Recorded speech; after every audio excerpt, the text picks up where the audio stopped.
જય હિન્દ મિત્રો, હું અબ્દુલ માંજલિયા. કચ્છ વીર ન્યૂઝમાં આપનું સ્વાગત છે. કચ્છના માછીમારોને લઈને એક મહત્વના અને ગંભીર સમાચાર સામે આવ્યા છે. કુકરસર ખાતે પૂરતી સુવિધાઓ ઊભી કર્યા વિના પરંપરાગત માછીમારોને સ્થળાંતર કરવાના નિર્ણય સામે અખિલ કચ્છ જિલ્લા માછીમાર સેવા ટ્રસ્ટે સરકાર સમક્ષ ઉગ્ર રજૂઆત કરી છે. ટ્રસ્ટનો સવાલ સીધો છે: જો બંદર પર હજારો માછીમારો અને તેમની બોટો માટે પૂરતી સુવિધાઓ જ નથી, તો તેમને ત્યાં સ્થળાંતર કેવી રીતે કરી શકાય? ટ્રસ્ટના જણાવ્યા પ્રમાણે કુકરસર ખાતે બોટ પાર્કિંગ, પીવાનું પાણી, વીજળી, બરફ, ડીઝલ ઇંધણ, માછલી ઉતારવા અને હરાજી માટેની વ્યવસ્થા, આરોગ્ય તથા સુરક્ષા જેવી મૂળભૂત સુવિધાઓ અંગે ગંભીર પ્રશ્નો છે. સ્થાનિક દાવા પ્રમાણે હાલ કુકરસર ખાતે આશરે 100 જેટલી બોટો માટે જ વ્યવસ્થા થઈ શકે છે. તો પછી સવાલ એ છે કે હજારો માછીમારો અને તેમની બોટો ત્યાં કેવી રીતે સમાશે? આ સમગ્ર મામલામાં સૌથી મોટો પ્રશ્ન હવે કુતરી બંદરને લઈને ઊભો થયો છે. તારીખ 5 ઓગસ્ટ 2026ની સત્તાવાર યાદીમાં કચ્છના વિવિધ માછીમારી સેન્ટરોના નામ અને જીપીએસ લોકેશન આપવામાં આવ્યા છે, પરંતુ તેમાં કુતરી બંદરનું નામ કેમ નથી? આ બાબતે કુતરી બંદરના આશરે 80 માછીમાર પરિવારોમાં ચિંતા ફેલાઈ છે. માછીમાર ટ્રસ્ટ સરકારને પૂછે છે, જો કુતરી બંદર માન્ય માછીમારી સ્થળ નહોતું તો વર્ષોથી બોટના આરસી, કોલ લાયસન્સ અને ટોકનમાં કુતરી બંદરનું નામ કેવી રીતે આવ્યું? અને જો કુતરી બંદર અગાઉ માન્ય હતું, તો તેની સ્થિતિ બદલતો મૂળ હુકમ અથવા નોટિફિકેશન કયા છે? ટ્રસ્ટે સરકાર પાસે આ સમગ્ર મામલે લેખિત અને દસ્તાવેજ આધારિત જવાબની માંગ કરી છે. સાથે જ ટ્રસ્ટની બીજી મહત્વની માંગ છે કે જે માછીમારોની બંદર ટ્રાન્સફરની અરજી પેન્ડિંગ છે, માત્ર અરજી પેન્ડિંગ હોવાના કારણે તેમનું ટોકન બંધ ન કરવામાં આવે અને તેમને માછીમારીના રોજગારથી વંચિત ન કરવામાં આવે. ટ્રસ્ટનું કહેવું છે કે વિકાસનો વિરોધ નથી, પરંતુ વિકાસના નામે પરંપરાગત માછીમારોની રોજીરોટી જોખમમાં ન મૂકવી જોઈએ.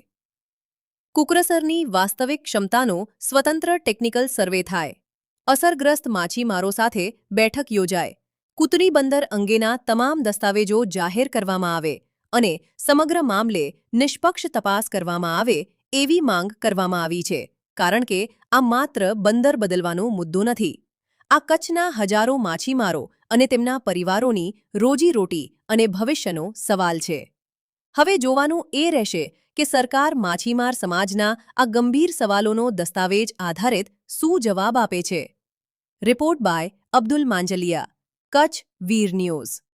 અમારા પૂર્ણાવંડી, શંકર અને વીરા બંદર એ 3 બંદર ડિનોટિફાઈડ કર્યા. તે પછી એ લોકોએ કીધું કે ભાઈ તમે હવે કુકરસર બંદર ઉપર જાઓ. પણ ખરેખર કુકરસર બંદર ઉપર 50 બોટોની પણ રહી શકે, માર્કિંગ થઈ શકે તેવી ક્ષમતા નથી. અને ત્યાં કને માછીમારો 1000 બોટો રહે એવી કોઈ પોઝિશન નથી. પછી શું કર્યું કે આ અત્યારનો જે પરિપત્ર છે 2023માં 5 તારીખના એ લોકોએ પરિપત્ર બહાર પાડ્યું.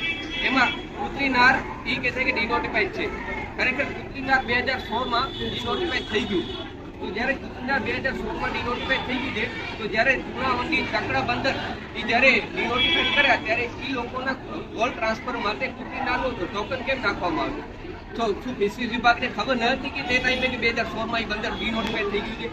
હવે પાછું વળી માછીમારનું કહે છે કે ભાઈ તમે અહીંયાથી ઉઠી જાઓ, તો માછીમારનો વળી પાછું અહીંયાથી કોણ ટ્રાન્સફર કરાવવાના? એટલે માછીમારોને ધક્કા ખવડાવવાના અને હેરાનગતિ કરવા સિવાય સરકારનું બીજું કોઈ કામ નથી. આજે ફિશરીઝ વિભાગે માછીમારોના હિત માટે હોવું જોઈએ, તેની બદલે એ લોકોનું અહિત થઈ રહ્યું છે. એ બાબત લઈને આજે કલેક્ટર સાહેબ પાસે તમામ મંડી, પૂર્ણા, સંગર અને કચ્છભરના 200થી વધારે માછીમારો અહીં આવ્યા છે અને તેમની રજૂઆત રાખી છે.